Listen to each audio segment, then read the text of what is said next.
Hey, peeps. Hey.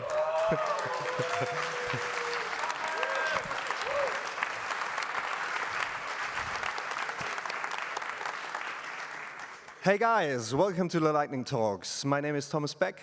I will lead you through the next 1.5 hours. It's an honor to be here. Through all the times that we had the Blender conference, this is the best venue with the best people we ever had. So it's really amazing that you're here.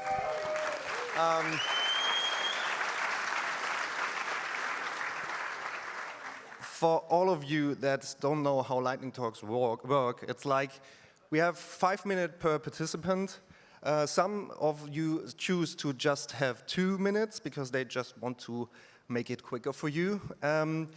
After 5 minutes, I have to grab some of the speakers out of this stage because some won't go directly off stage.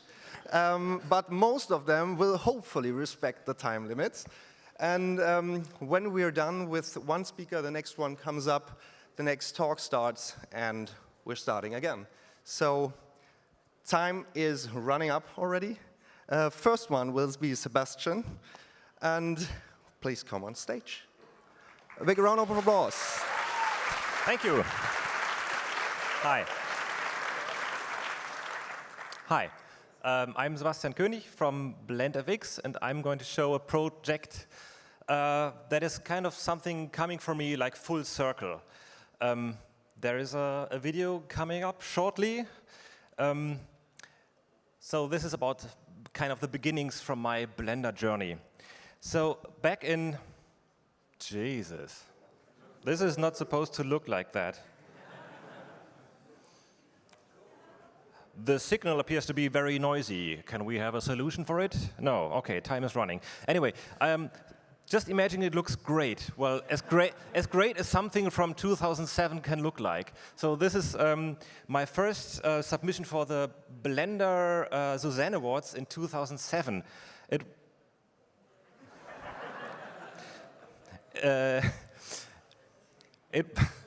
This is very sad. Well, it was in De Zweiger, my first conference, because I was nominated for the Suzanne Awards. I didn't win, though. But it was a project that I did for in university for my diploma in Blender 2.3.7a, and then many versions later, because it took me a year to work on it. It was a visualization of a cathedral in Halle an der Saale in Germany, with many altars from Lucas Cranach the Elder. And during this project, I learned to use Blender because I started 1 year before that, and then I had 1 year of working on this project, and I learned a lot.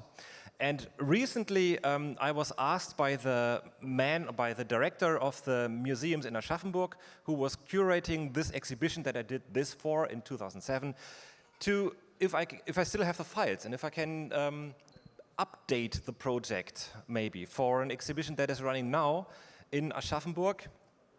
And you can see the glory of the old Blender. I had good times working on it. This is the OOPS schematic,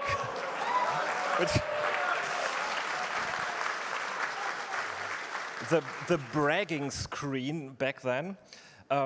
So yeah, this is an exhibition, and they want to show the one certain altar from Cranach.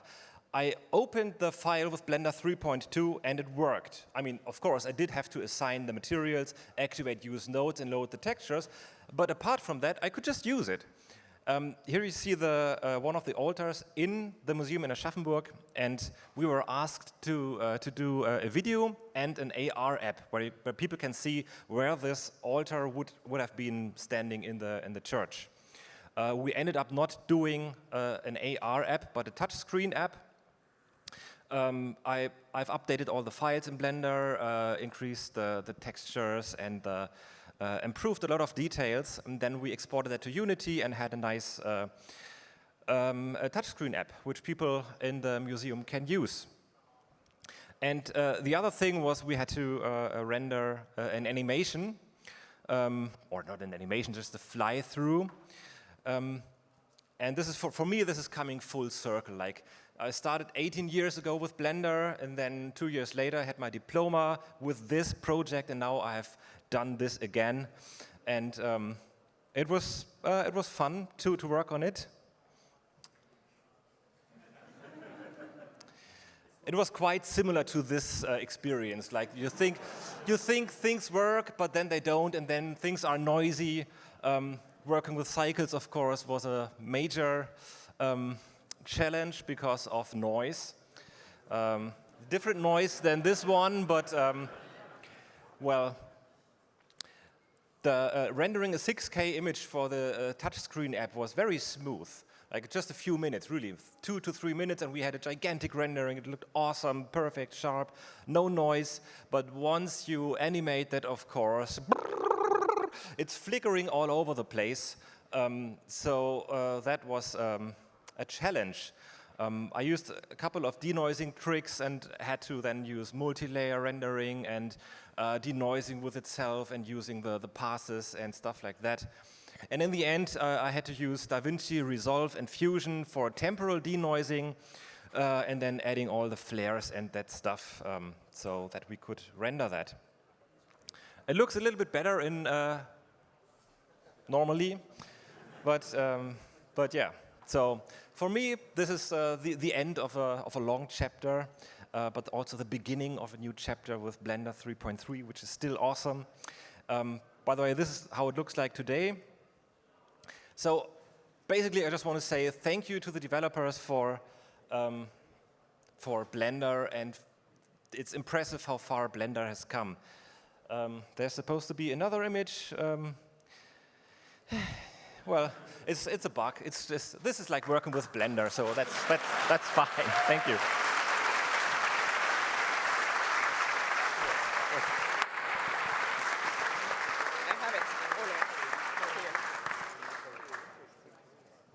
Check.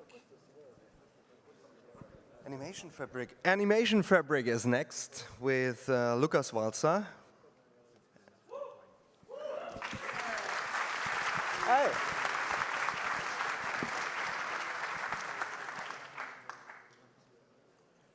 Let's start the presentation first.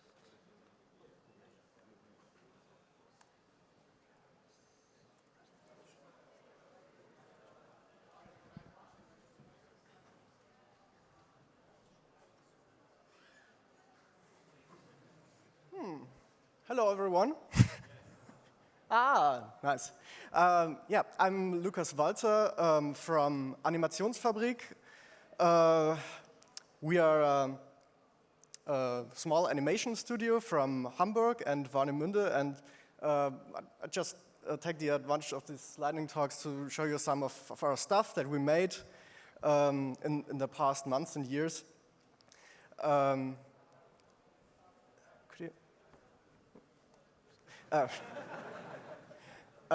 Yeah, that's us, basically. We are a small team of 3D artists, compositing artists, art directors, producers, and yeah, looks like some nice people, right? Yeah, we do basically everything imaginable in animation. We do 3D, of course. We do traditional 2D animation and also VFX for real-life feature productions, and yeah, we do ads and feature productions. We do explainer movies, basically everything. I just want to talk to you about one of our biggest projects. Could you start the breakdown video? Yep. Yes. Yeah, just that running. In 2020, we had the opportunity to work on this big project, which is Laura's Stern, Laura's Star, which is in Germany. It's quite popular children's tale, originally an animated movie in the early 2000s, and now adapted into a live-action movie. The story is basically the protagonist is a little girl and gets visited by a star falling down from the sky, getting injured, and she has to take care of it, and in turn, the star works its magic and makes her plushie toys alive. And so one of our tasks was to animate the star, of course, and then also the plushie toys that come alive. And we faced different challenges that usually don't appear in like tutorials you find on YouTube or courses and stuff. So like there are courses and tutorials that teach you how to make a donut, but there's no such thing as filmic is nice, but what do you do when you have to export like 32-bit linear EXRs and still manage to keep the lighting consistent with the footage? So that were some stuff that we ran into, and which led to many learnings. Other stuff include, as you have seen before, like the smoke trail that had to be rescaled in order to the smoke domain not to explode, or the very short fur of the plushies that had to be solved in shading. Yeah, quite interesting stuff. Could you start the second video? Yeah. That's just some final shots from Laura, and also some other stuff that we worked on in the past months, just to show what we are doing and how these things looked like in the final version.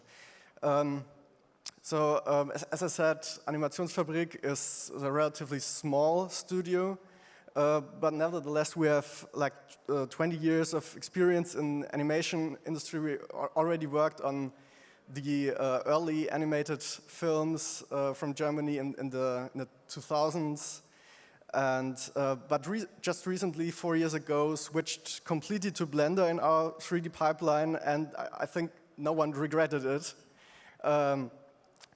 We were working with Maya before, and I came in after the switch to Blender, and my boss always tells me that it was awful before with the Maya pipeline, and now most issues are solved with Blender, which is, yeah, thank you for that.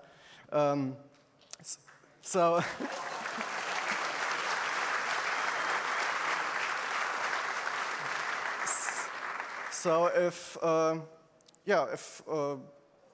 if you want to talk to us, to get in touch with us, just talk to me or my colleague Manuel, who is also here. We will be here for the rest of the conference, and yeah, we're also always looking for new people, artists of all kind, working with us. So if you yeah, just reach out to us. Thank you.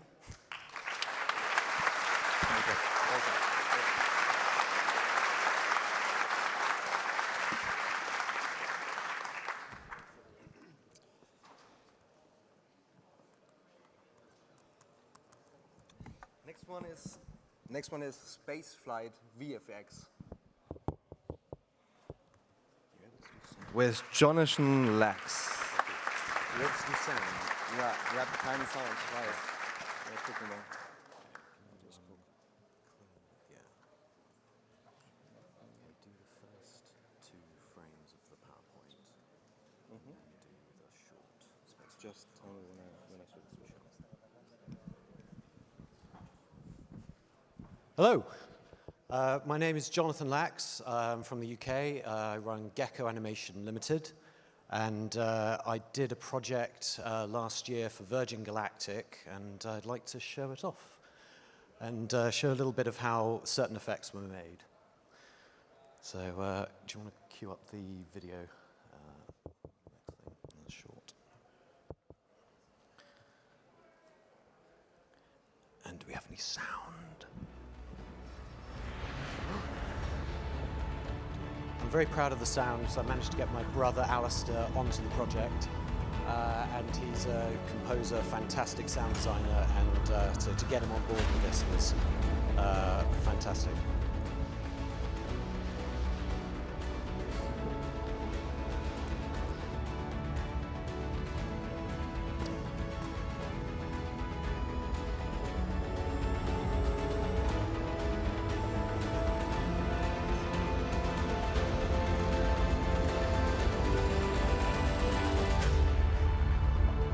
So this project was to showcase the Virgin Galactic experience, and it was broadcast, the first version of it was broadcast during a live stream where Richard Branson actually took the first ever passenger flight for Virgin Galactic last year. And I've edited this video down a little bit, managed to get, faded out the music, and then it's coming back in a minute. There we go. Finish.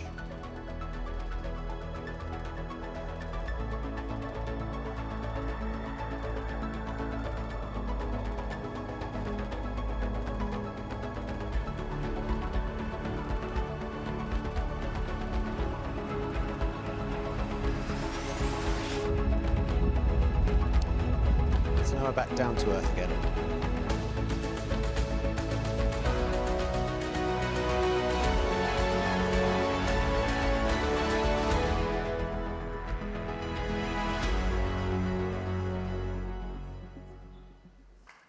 Thank you. Okay, can you play the next video? The next video. That's the one. So I'd just like to show, focus on one particular effect that I was very proud of doing in a very, very short period of time. And it was one part of the project that needed to be very accurate, and that was the fire effect coming out of the back of the spacecraft. And quickly realized that just doing fluid sim, smoke and fire coming out the back was just not good enough. It required, there was so much more that needed to be done. It needed to look a bit like a Bunsen burner, just a very, very ferocious flame. So I used an additional object strapped to the back of the craft that had several channels of filters and masks that combined and sort of distorted and blurred the smoke and fire to try and get a very true-to-life final effect. And there were lots and lots of layers that went into this, and it was all done in sort of double quick time, because they don't really tend to delay space flight, so your deadline is pretty hard. You can't change or delay anything. So this is just a few effects layered on top of each other, applying, trying to get that Bunsen burner look with the sort of the cavity in that initial flame, and then adding sparks and other effects layered on top of each other to try and get that final, very, very strong, very, very fast heat effect. And so this project's one of many that we're sort of currently working on at the moment, continuing to work with Virgin Galactic, and hoping that they do get flying again. And if anyone's interested in working with us, really wanting to meet as many people as possible while I'm here. So if you're an artist, animator, ambitious, and want to come work on projects like this, come give me a chat. Have a chat with me. All right. Thank you very much. Cheers.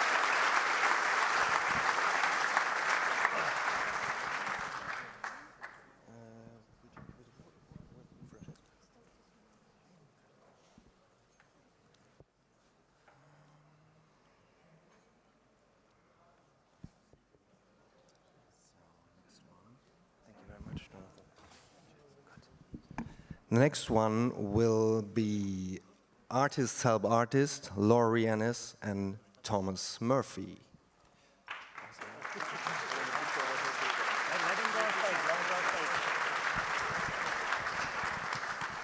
Hi, everyone. Laurie's not here, you might notice, but I wish she could be here. My name is Thomas Murphy, and I made a spooky game in the Blender game engine. It has been since ported to the Up Blender game engine. Tom, can you play video number 1? tsl.mp4.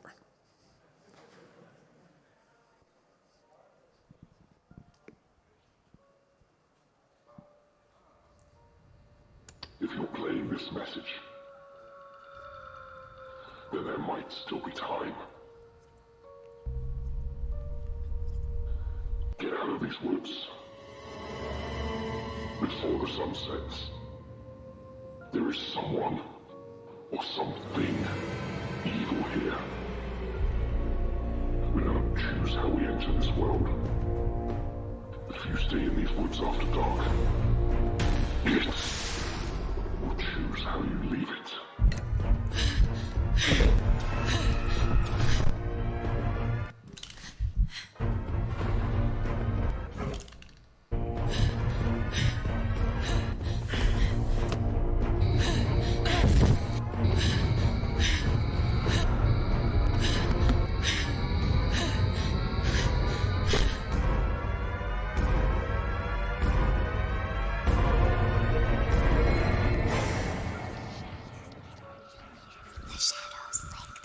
Don't press pause yet. No, don't. That's fine. Yeah. I also did spaceflight. Artists help artists always. So that's actually the trailer for the game. It's now currently up on Steam. The shadows lengthen. And it wouldn't be up there if a lot of artists didn't take pity on me and help me along the way, because I'm using the Blender game engine, but also because it's a big project to do all yourself. And one thing when you make an independent game is that a lot of people help you and support you and reach out to you. And one of those people, I wish was here, is Lori Annis, who I actually hired to make an asset for the game. So in the trailer, you see the door there. She actually made that door, and we had a dialogue where she asked me, after this is done, what's next? And I said, you could just sell it also. I don't mind. Just keep selling it on stock sites and stuff like that. And just that dialogue between two artists gave her the idea to start her own idea for a business called the Asset Connection. And she went to a pitch contest and won the pitch contest. And I really we all kind of lionize our experience and our learning experience with Blender. We think it was really hard. I was learning it while working a job. As an early user, I started a long time ago, and I thought, wow, I'm really good, But Lori Annis is a fierce artist, raising 5 children as a single mother, saddled with student debt. She supported her family entirely using Blender. She lives in Arizona now. And I want her to talk about the Asset Connection. So the rest is her video, and that's it. Thank you. Update you on the Asset Connection. I'm Lori Annis, and I'm excited to update you on the Asset Connection, where we're connecting buyers and creators of 3D assets by evolving classifieds for this modern media. Developers of 3D media are plagued by a big disconnect. There's just little to no communication between prospective buyers and creators, which means creators carry too much of the risk, and buyers can't find what they need. The solution is really simple, but it's eluding the big players because they're trapped in traditional models. We're innovators, though, and that's why we're evolving classifieds for modern media to facilitate the connection that's missing. We're matching the right buyers with the right creators. I founded the Asset Connection because I'm an innovator in 3D media myself. I've also been freelancing for social impact businesses for the past 30+ years. Our unique approach was inspired by real needs, both my own and my clients. My advisors are also buyers and creators of digital media just like me. They're game developers, and they're innovators in their own industries. Our competitive advantage is still cooperating with hundreds of marketplaces. We're directing traffic to their sites through our system of sale ads and want ads. This empowers creators to aggregate their sales into one easily searchable storefront, where buyers can get what they really need by sharing market insights directly with the people seeking to make their products. Our revenue model mirrors the standard of giants in the industry like ArtStation and Sketchfab. We're offering subscription tiers based on the bandwidth that you use, whether you're an individual, a small business, or enterprise customer. And we have this proven tier for advertisers of related industries like 3D training products and games for sale. We've made exciting progress since winning our pitch at Venture Devils last year. Our senior software engineer advisor became open for work, and this summer completed the design of our prototype. We've built a tool for making ad templates, and we're working on prototype ads as we speak. The next step is to launch an alpha test with our early adopter customer group. So we're seeking $25,000 to launch the test and to buy ads where our customers are searching for 3D assets on Google. If you'd like to see an example of just how 3D assets are supercharging our customers' industries, Scan the QR code to open Instagram, tap on the screen, and place our new logo model into your own room. Then please visit theassetconnection.com to receive updates. Thank you.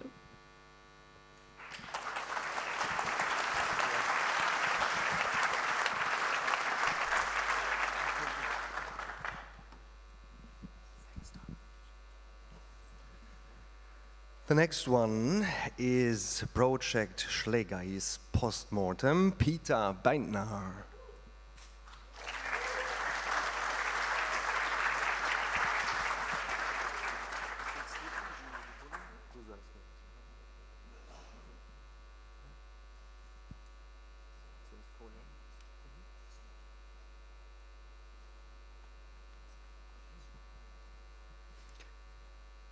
All right. Hi, everybody. I'm Peter. I got 35 slides, so bear with me here. Quick talk about my project. Next. The film started as a test of a new type of car animation workflow because the given rigs didn't satisfy me, and I started a new workflow with a vehicle simulation game, which is called BeamNG. You have cars with points in them, and so the coordinates are some of these points gets exported into a CSV file. Next. And then right into importing hell. Next. For example, if I imported this stuff, you see the rotation here. So if the rotation is more than 180 degrees rotation between the frames, it gets flipped in the other direction, and the wheels turn in a different direction, and I get some jittering of the motion because the timestamps exported were not regular. Oh, there's a screen. That's handy. Thanks for saying that. Next. And right at environment heaven, so I made some mountains which were too smooth. Next. And a little bit too rough. Next. And then, yeah, that was the right one. And made some trees. And I learned about the data transfer modifier where you could just put some snow on the side and then transfer it to normal, so you get some nice overlap, and you can now procedurally generate everything, and it's almost no work. Next. And then in car heaven, with some nice custom textures for the headlights and some nice lens flares, some little bit of rigging magic, right into rendering hell. And that's where I spent 90% of this project. It was insane. For example, I get this picture back from the render farm, and then I'm like, what's going on here? It turns out if I pair in spotlights to the car, it just would not work. The lights would stop, and that's why, yeah, this happened. So the lights are in the back of the car. And then right here, like suddenly you see on the top, the lights go upwards, and like, what's going on here? And I look at the object, like, okay, make instance is real. Suddenly looking in a different direction. No idea what's going on. And then some more artifacts. Like, what's going on here? And then motion blur is suddenly not working on the hood, like, what's going on here? It turns out if I have, sorry, oh, Thomas, that was so fast. Turns out, like, motion blur on lights is not working, but also in the inverse. And then here, suddenly you render the environment, and it's black. Windows suddenly putting its page file onto my HDD instead of SSD, and suddenly the whole computer is slow as nothing. And then, of course, smoke simulation. Lucas, you know what I'm talking about? And then some black lines somewhere on the car. Turns out I was just way out of floating point precision, what cycles can do. And then I decided, yeah, let's make a whole different car and talk to Scott Robertson why he's not giving me a car. Right into post-processing hell with that new car. Like Z-Pass is not doing weird things, like subsurface scattering not there, importing EXR files, yeah. Cycles, rendering rear blocks, and then denoising hell. So it turned out a neat denoiser combined with Blender animation denoiser combined with open image denoiser is currently the best workflow. Yeah. I show you the film. Thank you. It's fine.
The next one is Broken Pencil Studios, Guillermo Chan. Thank you.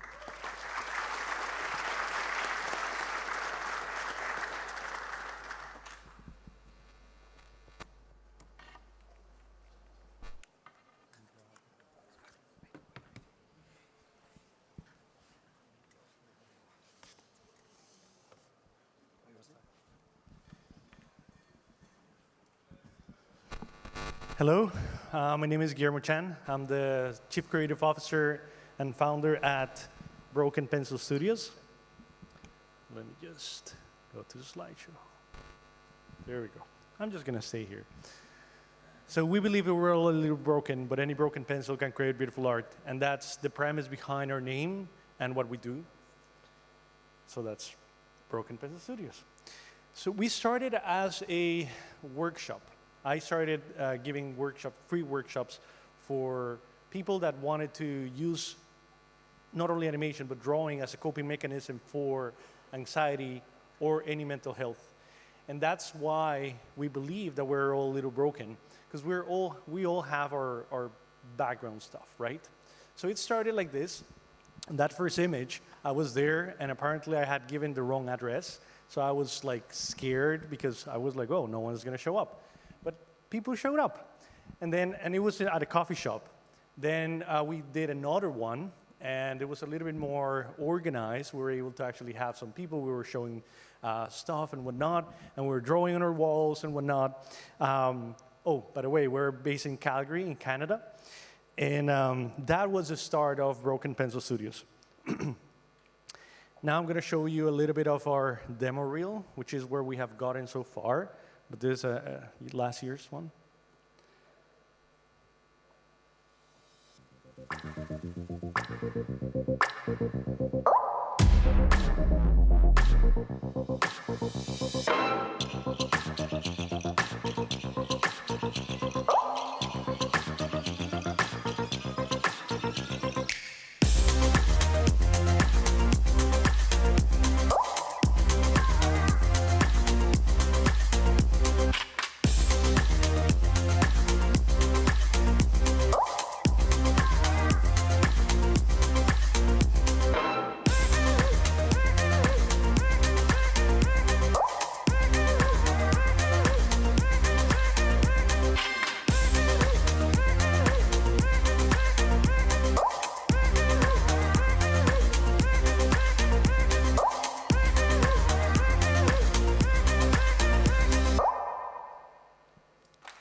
Thank you.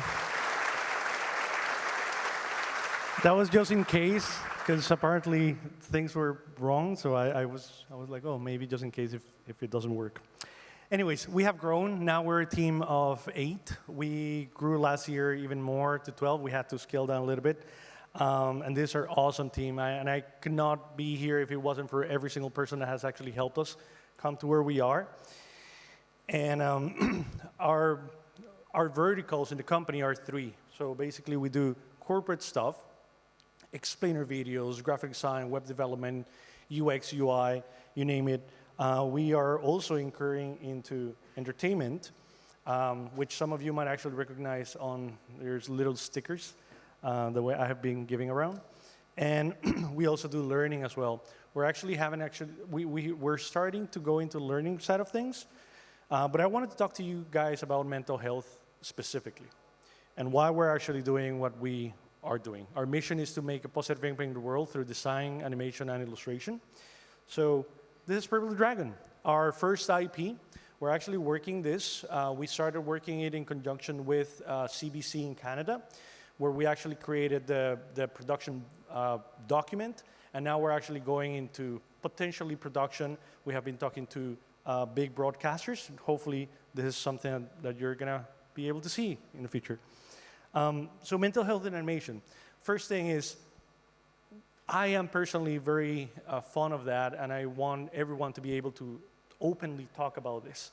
So let's open this up. Let's talk about what we're actually going through. Like right now, I'm very anxious and nervous as well. But it's kind of like the first step, acknowledging what we are actually going through and sharing it so that people can actually see that you're not alone. Second thing is to teach your kids.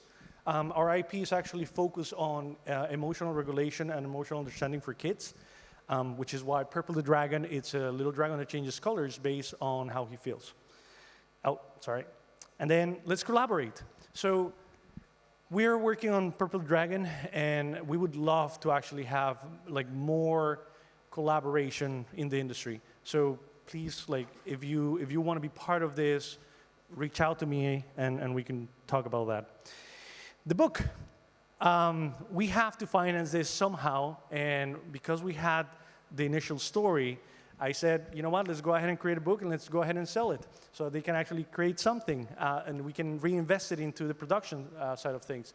So the book is going to come out December, probably. We're still finalizing details, and the cool thing about this book is, let me see if it plays, that it will also be animated. So kids would actually be able to read the book, the physical book, and on the back of it, there's going to be a QR code. They can scan it, and they can actually watch the actual book being animated. So it's kind of like a round circle on it. So coming pretty soon, the series. And this is where we're actually going to help. We're going to need as much help as possible. So again, connect with us, connect with me. That's for LinkedIn, and that you have my information there, and our Instagram page as well.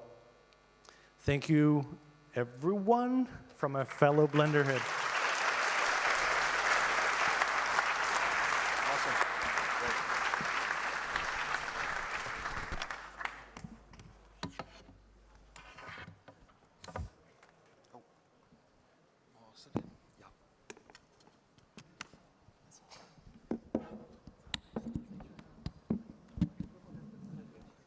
Next one is Frederick and Gottfried from Blender Diplom. Yeah, Blender Diplom. So, Frederick Steinmetz. Yeah. Hi. So recently I've heard two things. One is a picture says more than 1,000 words and AIs can solve everything. So I thought now everybody's talking about DALL-E and Stable Diffusion, which is two image creating AIs. So I thought I could get at least 1,001 words out of each image, and if we then translate them back, I can greatly improve Blender. So we started with an image. Well, let me explain there. If you want an image coming out of an image AI, you need what's called a prompt. So yeah, there we go. Well, it would be better to start at the top. There we go. If and what an AI can teach us. So we start with a prompt, lightning talk by Frederick Steinmetz, style by Gottfried Hofmann. That style thing is going to be important later on. So this is what Stable Diffusion gave us as the title image for our talk. And then, of course, I started off with the heavy stuff. I wanted the perfect blender, and yeah, I shouldn't have been surprised. Then I learned there are negative prompts, and that means I can subtract stuff that I don't want in my picture. And I thought if I just subtract kitchen from the blender, I would not get kitchen utensils anymore. It worked like a charm. Kitchen's gone, but I'm still at blender. So next one would be, let's see if I can actually get the AI to do some.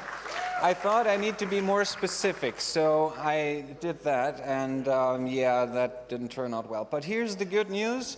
It seems possible, so I'll keep you posted. And so I thought, let's try a question, because, you know, let's go with why are the transparency settings under film? It's something I've wondered for a long time. Here is the answer, and I thought, well, those are pretty enough, so yeah, let's keep it there, it's fine. And now, that's when I actually stopped trying to fix Blender with images, because it just didn't get us anywhere. I mean, I tried for another 2 hours or something, but it didn't work. So instead, we're going to show some images that we created, and we can kind of guess the prompt. So that would be pretty easy. That would be, you can see the prompts at the bottom. So if anyone remembers my talk from last year, this AI shouldn't be so dangerous, because I was actually much worse. So that would be. Yeah, can you guess the prompt? Who can guess the prompt? Oh, MantaFlow, yeah, you're right, it's MantaFlow. Yeah. So, this prompt, who can guess the prompt? No, it's animation notes. But the next one, what is the next, what is the next prompt? Yeah, that one. Yeah, that one is geometry nodes. Yeah. Now, okay, this is easy. Who can guess the prompt? Grease pencil, you're right. And, wow, this is really cool. So, what's the prompt? Pie menus, and you see on the right? Yeah, UV unwrap, you're right. It's UV unwrap. And this is one of my favorites because it shows that the AI really knows things. It knows what's going on. So what is the prompt? What? Yeah, actually, yeah, I got it, yeah. And you see, there is no details in it. Denoise. And it's not just removing the noise, it's removing everything. That's what the Blender denoiser is doing. So this one, really interesting. It's, okay, I'll solve subsurf. But let's now take a look at the next one. I mean, yeah, it's the same, but we wondered why we had to tell so many images without waves. And we got waves, waves, waves. Who has an idea why we get waves? Well, no, surf. Surf. And now you see an AI is pretty much as if you're talking to a human. It understands, sometimes it understands the things a little bit differently. So that was actually the entire prompt. That was a real prompt. All of the prompts are real, actually, and you can actually make them very long. So that would be, of course, Gottfried Hofmann. Fire simulation tutorial by Gottfried Hofmann. So it's kind of close. So you pressed one too fast. Okay, I was going to say this one's going to be really obvious once you see it. So yeah, apparently it was. So that would be import BPY. And next one, please. Who can guess that one? That would be dynamic paint. And if you remember the style by Jackson Pollock, that worked. It's set in the bottom left. You're going down, up, I need it. And anyways, thanks to the Stability AI team, apparently. Are you on auto? Thanks to the Stability AI team. Thanks to Ton for keeping Blender great. And also, happy blending. This was a default. And also check out the books. The Cycles Encyclopedia, we've updated it to include Cycles X. And there's anything that has to do with cycles that you need to know, it's in there. Check it out.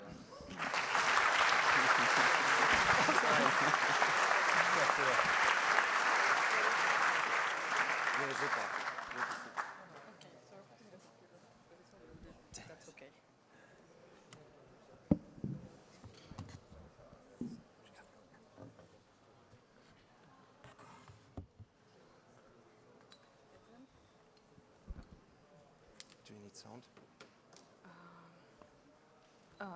Maybe, but I think it should work with HDMI. Yeah, but then you should take the HDMI here.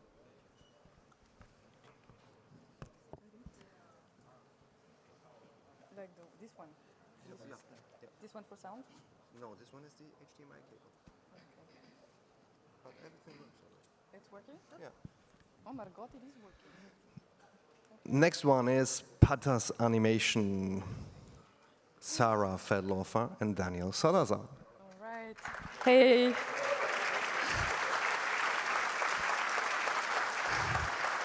Okay, so I think this is not as creative as this one before. This is more like, hey, we're Patas, come on. Please know us. Maybe some of you guys know us from before. We actually were already a thing like 10 years ago. And then stuff happened, and we both worked on Blender projects. That's why you see some open movies in the reel, but actually this was the ones that you recognize when we're at the Blender Foundation. And now we are basically, after many years of experience, we've kind of rejoined to remake our little collective. So who we are? No, go ahead. Do you want to talk a bit about us? Yeah, Yeah, as Sarah was explaining, we basically, well, we have work in studios and things like that, but then I think we all had the idea or the goal to be more independent. And so our experience is varied, even from Hollywood studios and so on, and independent and yeah, freelancers and so on. So this is an overview of our team. And this is the, for example, Björn is a really experienced animator, Sarah too, me, and then Jorge. And sorry. Yeah. So basically, I mean, what we are, we're not a studio. I mean, we like through all those years we've been working sometimes together, sometimes apart, and basically we just enjoy working together. And now that Blender is like growing so much, we're like, hey, well, when there is big projects that we can't do alone, let's just like join forces. And that's kind of the way we're working. We're completely remote. Nobody's in the same place. Like Costa Rica, I'm in Reunion Island with Bjorn, Jorge's in Spain, and we have also other collaborators from other places. So basically, we're like a remote collective of people. And so lately we've been, so we are not making well, sometimes we make our own content, but basically we just join other teams that need Blender heads. That's what we do. And so we've had like a really immense luck to be able to help other studios with their Blender pipeline. One of them was Shiaki's journey here, that basically is a work made by The Line. That was a beautiful, beautiful series, and that was entirely done in Blender. And Daniel, I, and Jorge, and also Björn both helped like with some technical sides and with animation. Do you want to talk about a bit what you did there? Yeah, yeah. I mean, we are super grateful to work with amazing studios, and all of them are super talented and superstar lineup. So, but we found out that studios change in size a lot. So the core idea of Patas is, what if instead of they having to select like single freelancers, we could offer as a team? And it's a bit easier for them. And also, it has a lot of advantages because, for example, we know how to work together. And that, I think, is valuable. Because, yeah, we're a small team, but I know exactly how to work with Sarah, what kind of rigging she needs to animate better. So, yeah, that's our value proposal. Time is running up, so. Come back. So collaboration, let's go down. No. Yeah. How much time do we have still? 1 minute. Oh my God. So no, it's okay. So that was another work we did with The Line. That was like we basically did modeling, rigging, animation. The Line did entirely the shader. So that's not on us, but that was also like a great new way to use Blender. Really, like they were doing a test with shading. This is entirely, the shader is entirely, it's a shader. There's no painting over right now. It's all generated. Daniel also. Go ahead. Yeah, this is a really cool one because the studio, again, all of the studios we work with are super talented already, but sometimes they are not so experienced in Blender, and this is like really the case in here because everyone was a Maya user, and so they were like, yeah, we're doing this in Blender. And how? Well, you're gonna take care of like nothing burns. So that was kind of my job. This is done by Studio Shout in Costa Rica. So part of the things that I did is developing a cell shader for Alicia Keys and the other characters, lighting and rendering, and things not burning. All right, so we are getting to the end of our presentation. But look, so just to finish, so we are a tiny remote team of Blender heads that we sell ourselves to like help you in every step of your project, like said here, and who have now a big experience with both big and small projects. There you go.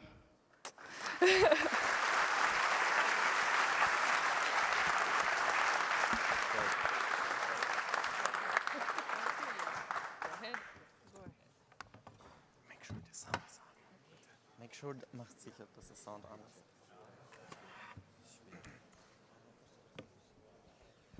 So the next one is Christopher Strommer, and he tells you something about the demons. Hello, everyone. I'm Chris, aka. Thank you. Hi, I'm Chris, aka Hexaware. I am from Vienna, and for the last month and a half, I had the pleasure to work on my biggest Blender project ever, which is a music video called Demons.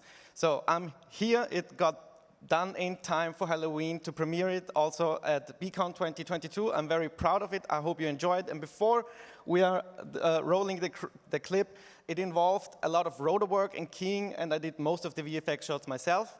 And to save some time, I used Midjourney to generate some hellish matte paintings, and it involves a lot of 3D scanning to animate the skulls, for instance. And now I think we are the master. Yes, please play the master. Ladies and gentlemen, this is Demons. Please enjoy.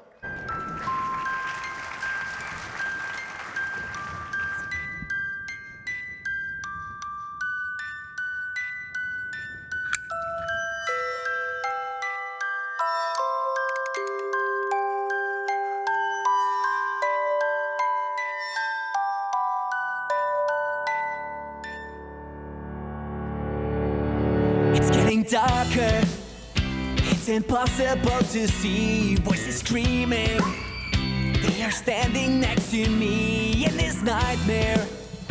I am haunted by your eyes, they surround me while I'm on my own. Now I'm crying out loud, baby, please let me out.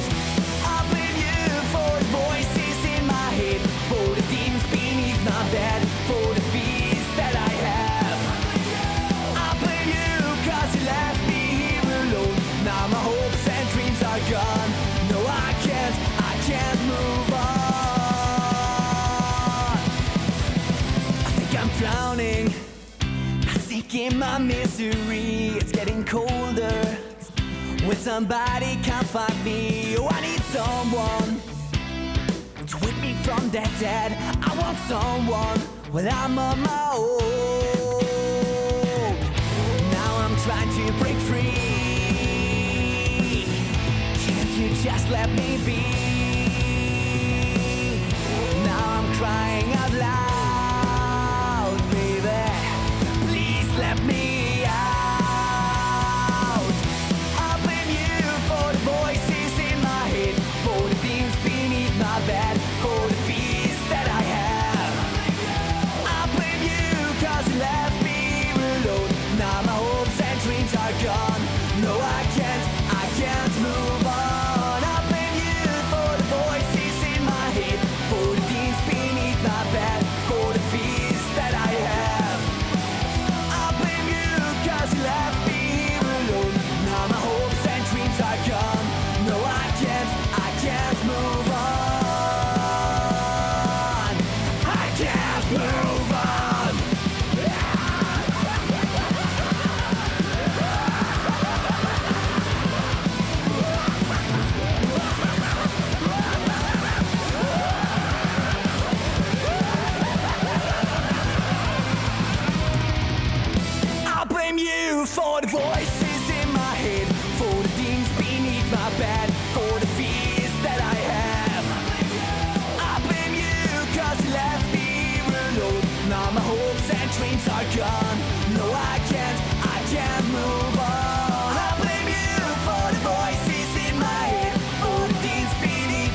Thank you so much.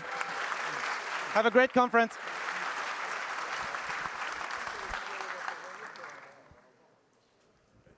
Next one is Julian Durour from GLTF. Hello.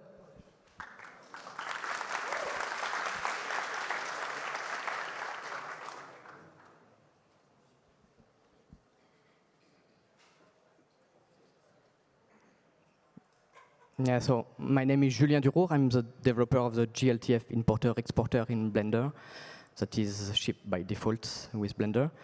So GLTF is an open standard for 3D exchange. And it's more and more used, especially for game engine or online viewer. It can handle, of course, geometry, rigging, animation for objects and for rigs, shape case animation, and it's based on PBR material, so you can use it with the principal shader. And you can bring some custom data if you want. So if you are using it, and if you have some issue, some question, or if you enjoy it, please be free to have a chat with me. And that's it.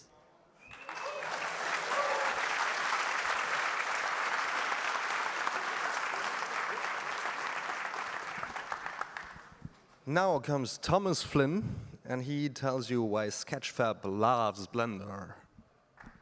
Thank you. Hello. Thanks everyone for having us. Yes, Sketchfab loves Blender. I wasn't going to do a presentation, so this isn't too flashy, but hopefully it's interesting as well. So it's so good that the folder is empty. I did send it to you. It's on your Twitter, like you told me. Well, I mean, maybe who here has heard about Sketchfab? Yes. You might also know that.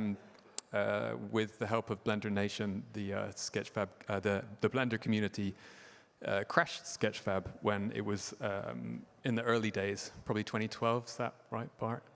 So thanks for that. We're still here and still doing what we're doing. It looks like we might have a presentation in a moment. I don't have any funny stories to tell you.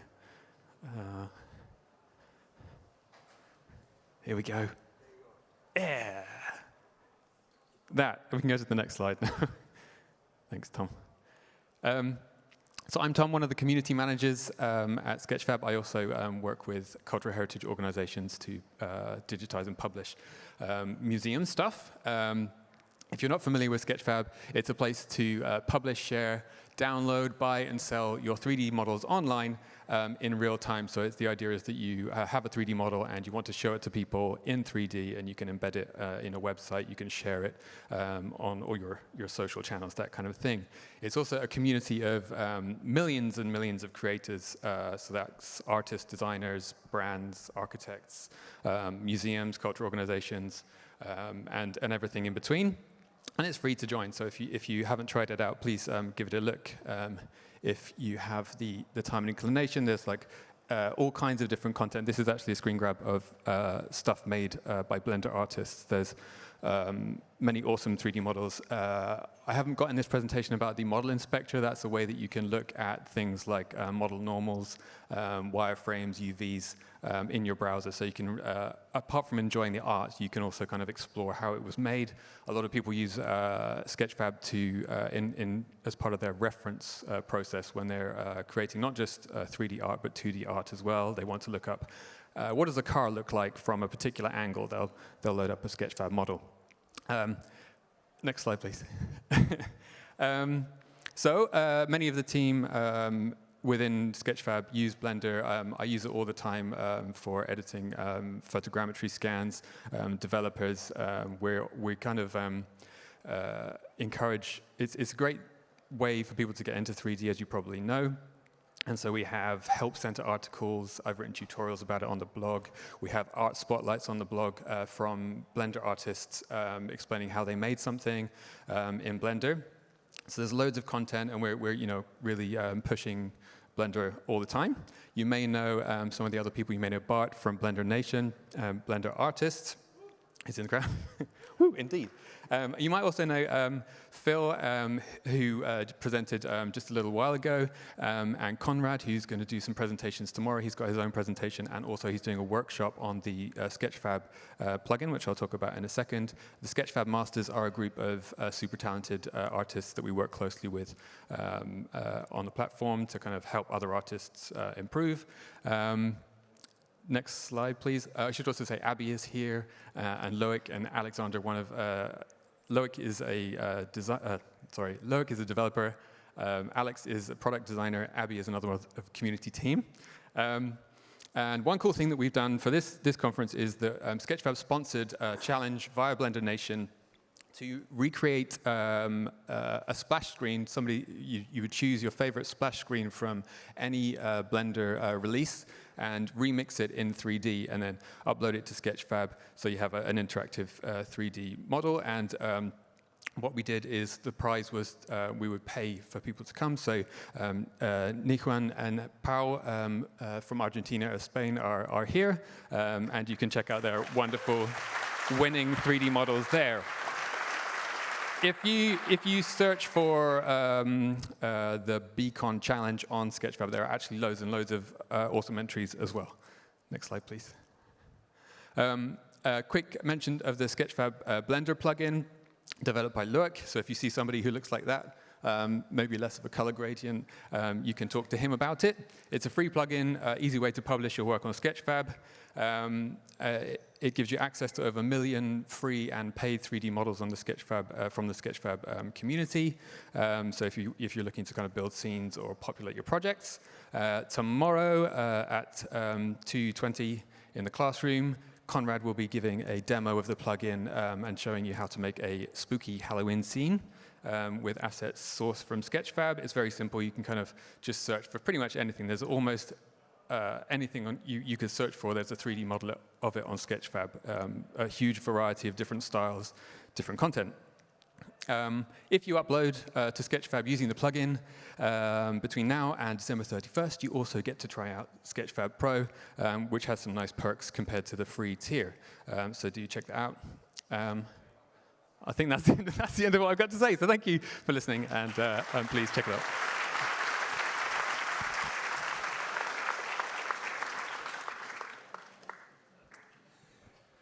The next one is Daphne.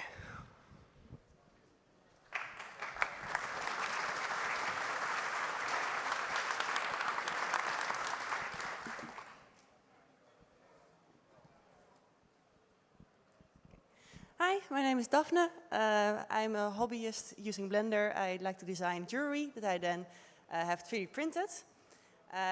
Professionally, I'm more of a mechanical engineer, so I tend to use more CAD software like SolidWorks. And 3 years ago, I was here in the talk about how CAD and Blender, they're not the same. Everyone has their advantage and their own use case. One thing I love with jewelry is making complex shapes, very organic, and Blender is perfect for this. The downside is you don't have a design history. If you're used to using CAD, then you also have history. You can go back. For example, when you design a ring and then you make it for someone else, but it has a different ring size, then, well, your only solution in Blender is to scale it. Unfortunately, 3D printing has minimal wall size thickness, and at some point, the producer can say, well, too bad, we're not going to print this one. And then came geometry nodes, which was perfect, because then I could go back and redo the scale. And luckily, there were a lot of new things that also possible. So instead of just making sure the right size, I could completely build it up in such a way that it was customizable, which is a perfect fit for 3D printing, because every ring can be unique, and you can make it for every person perfect, while keeping the same style, but you can use different thickness, different level details, personalize it. So geometry nodes gave a whole new perspective for designing jewelry using Blender. Some examples that you see, you can use the same algorithm, the same style, but completely different shapes. So you can really adjust it to your customer or your own preferences. So I'm really happy about these new developments, and I'm looking forward to all new options.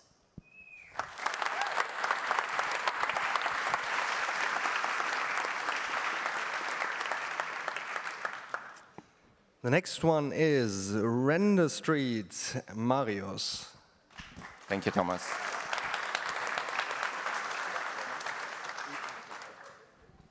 Hi, everybody.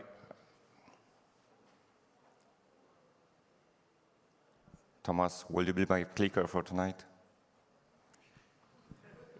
Okay, hi, I'm Marius from Render Street, and before getting into it, I'd like to say something about the conference. It's been really nice to get the vibe again after 3 years of pause.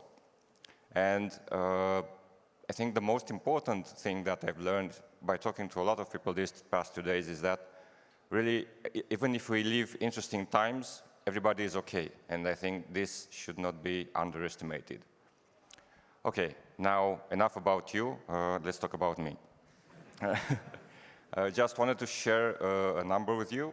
We've just reached over 100 million frames delivered.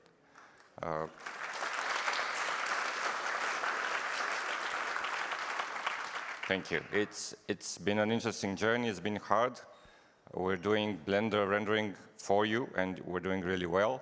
And if somebody wants to do a math, how many feature films put back to back this means, feel free to have it. Okay, that's the only number I wanted to share with you. And for the next few minutes, I'm just going to be a life-sized FAQ because we've received a number of questions, and I'd like to answer 2 of them particularly. Thomas? Nick? Okay, so the first question is, do you have an API? Yes, we do. We've been having it for a number of years. It works. It's a mature version. It's stable, and it's been used in several projects. You can, if you have a pipeline, you can use it to integrate Render Street into it. If you have a studio pipeline or any other kind of pipeline, you can use our API. If you have a custom product or a custom service, yes, you can use our API to integrate Render Street into it. And your customers don't need to know that this is done. So it's all happening in the backend. And yes, it works, Thomas. And it's this simple. So nothing complicated. Really, this is the core of launching a render with our API. Really, really simple. The next question is, do you support third-party add-ons? The add-ons market has exploded, I think, in the past few years. Everybody is using a different kind of add-on in their projects, and they're coming to ask us, would this work on your farm? Would this other add-on work on your farm? How should I do it to use this add-on? And the answer is yes. Over 90% of the add-ons can be made to work on our farm. There are 3 categories. There are add-ons that are supported by default, installed already in our farm, which is like flip fluids. There are other cases in which add-ons work out of the box, so we don't really need to do anything for them to work on our farm. And the third case is when a small change, typically a piece of code, is needed, and we can provide that if you come to us and ask us about the specific add-on. Okay, you can find more about it in our support knowledge base. So there's an example of add-ons that work and a typical use case for each of them. And that's it. Thank you very much. Enjoy the rest of the conference.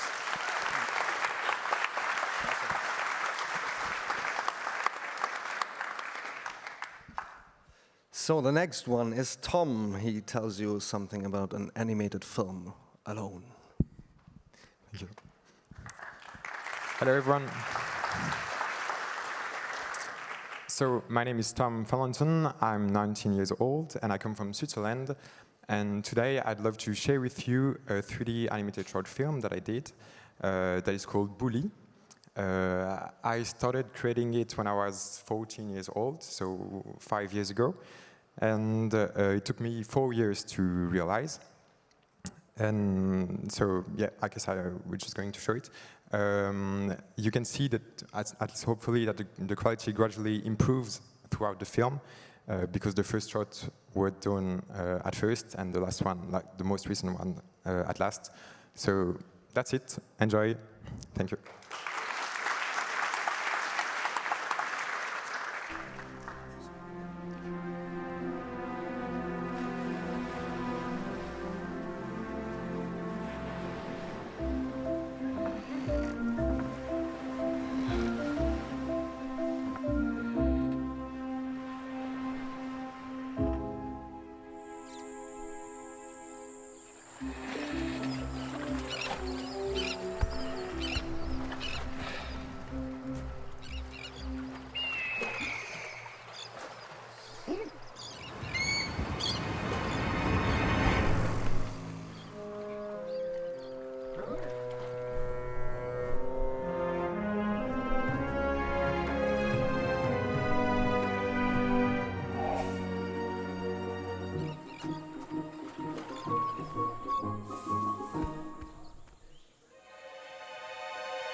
Awesome.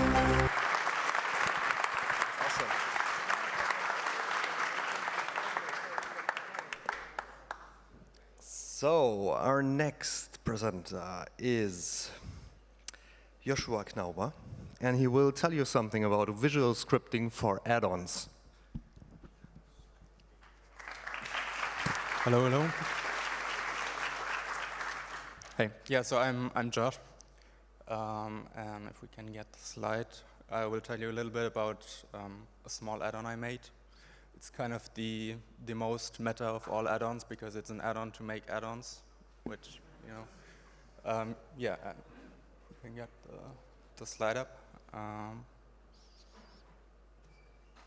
It's called Serpents, but the title to remember it by is really visual scripting for Blender add-ons because we kind of all know some visual scripting stuff, but we probably haven't seen it for Blender add-ons yet. So if we can, next slide. Oh, the slide is loading because we have great GIFs. There we go. Yeah, so if you look at the GIF here, you can see I'm adding a panel or I'm adding something to the Blender UI just with nodes.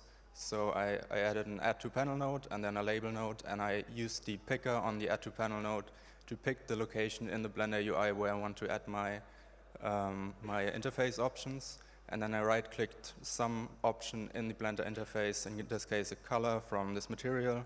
I pasted it into the node editor. It created a node for me, which I could connect to a display property node, which then displayed this option in the UI. So you didn't have to write any code to get this working. And of course, every time you make something node-based, people will take it to a level that you didn't really imagine. So in this case, this is an add-on that a user created. Yeah, all just with nodes, with no code required. And this can then be exported as an add-on that anyone can install. And it will generate proper Python. So here you can see how we kind of wrap the complete Blender API. So you may have seen like this bpy.data.whatever. And it's kind of hard to get used to. So this is sort of our version around this, where you can navigate the entire Blender API just by clicking through basically a file browser. You can see here I'm going to the objects, to the cube in the scene. I'm copying the location property, pasting it into the editor, where I can get the value, I can display the value, and keep working with it. So you may have seen the talk yesterday. If you didn't, you should watch the video. It's great, about the molecular nodes add-on. And I don't want to say that it was created with Serpents because there's a lot of scripts that go into that. And of course, the project itself I have nothing to do with that. But the add-on is created in Serpents in that the UI is made with Serpents nodes, and then scripts are written which are connected to operator nodes, which are then run from Serpents. So from talking to Brady, it's kind of the idea of getting into Blender coding. If you can go to next slide. So because nodes for scripting aren't perfect for everything, but it's great to lower the barrier of entry because you can just try things by adding nodes. You don't have to write any setup. You don't have to go through the documentation. You just click through the nodes, connect them, see what happens. And yeah, of course, artists like visual things. They might not like nodes, but they can get used to them. And yeah, it's a playful introduction to Python because, as I said, you can just try things. And yeah, everything nodes. So, you know, yeah, and thanks.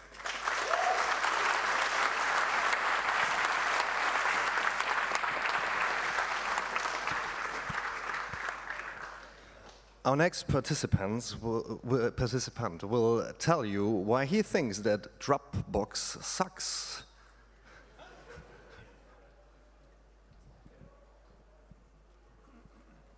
Thank you.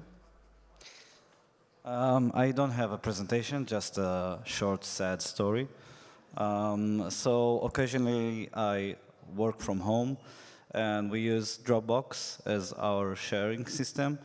And because the projects are sometimes huge, like multiple terabytes, I use an external drive. So apparently, when you accidentally disconnect the drive, Dropbox thinks, oh, you want to delete all of your projects? Okay, I'll do it for you. And then I get a phone from the studio, and the animator is crying on the phone. So yeah, this short talk is about please help me find a better sharing system. I would like that, and not Google, it's the worst. Thank you. Awesome. Now comes Manu Javinen. He tells you something about Studio Gear Nodal. Thank you. Hello everybody. I'm Manu Järvinen, and I would like to show you a video about my one-man studio now.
The next one is polygonic.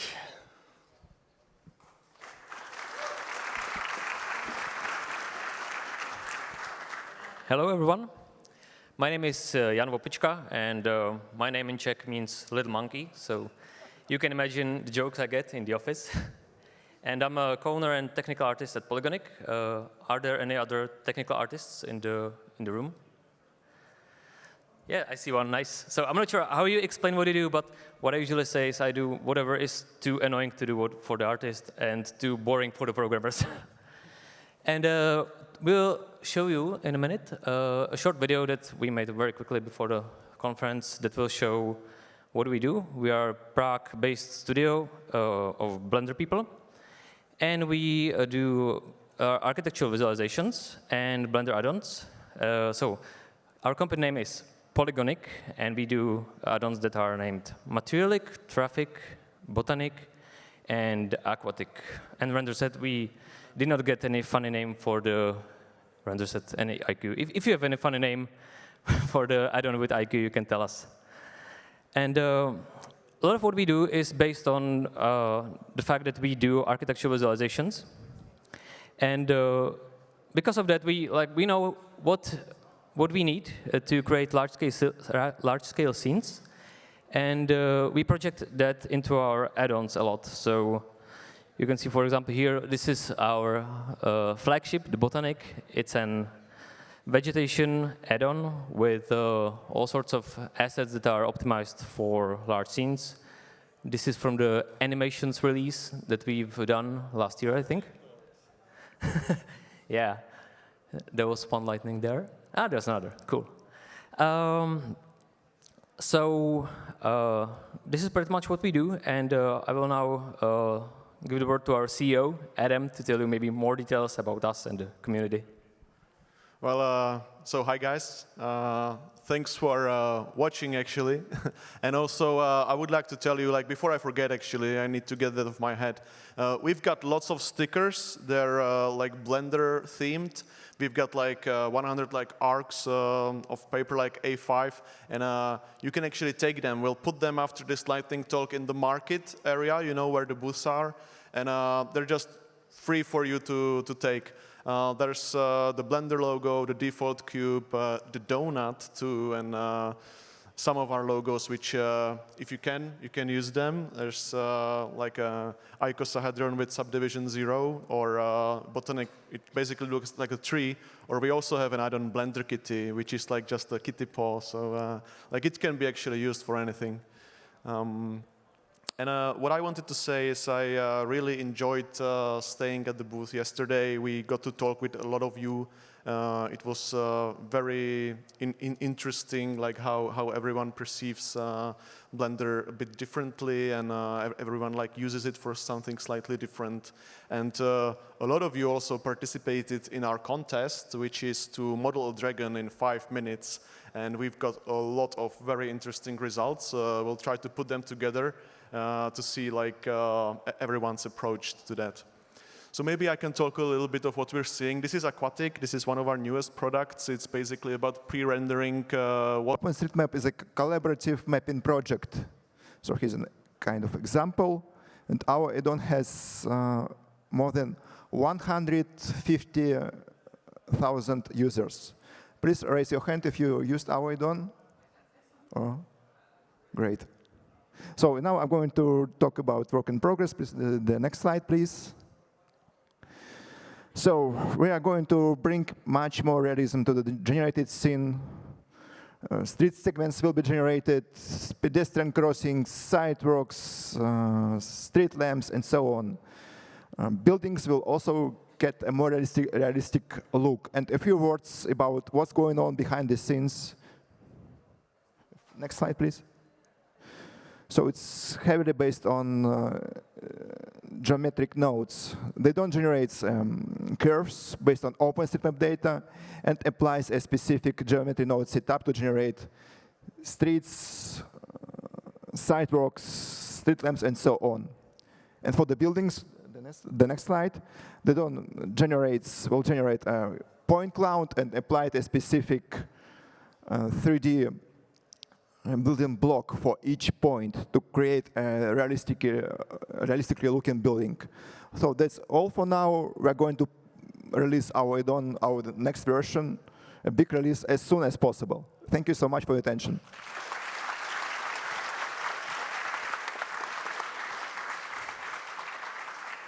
And last but not least, Tobias. Thanks. My name is Tobias. I'm a member of the German-speaking Blender community. We usually, yes, we usually start with a prayer for Ton's health every year when we start. No, I'm just kidding. So thank you very much, Tom, that you bring us all together. We plan for this year to make a movie, an animation movie about a seal and a sheep, but we are still lacking a complete animation department, so we don't have anybody among us who is capable of doing skeletal animation. But we are very clear about the topic, the story, and I would like to show you or tell you about this right now. So everything starts with a blue ocean and a lovely coastline with green hills and a sheep on top. And in the sea, in the ocean, there is a seal, and the seal wants to get the sheep as a friend. So the seal starts to climb up the edgy rocks. It's very strange for the seal because it cannot climb so well. And when the seal reaches the top, the sheep just kicks the seal into the ocean again. So the sheep is some kind of a bad guy character here, but the seal just is not giving up. It tries again. And when the seal reaches the top the next time, the sheep again tries to kick it into the ocean, but it slips off and falls into the ocean.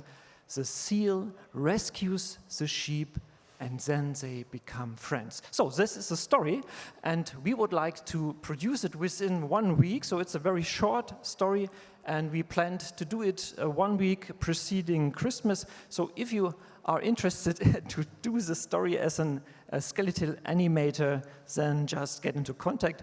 We cannot pay you so much. We can give you the travel costs and the accommodation and food. But we are an educational community, so it will take place in Mannheim, Germany is my hometown. It would be very nice if we find someone who can help us with this. Thank you very much.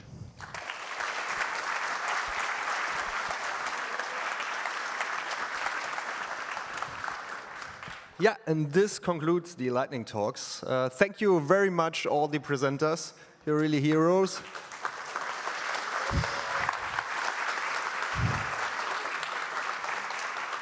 And thank you for listening to all of us and having fun.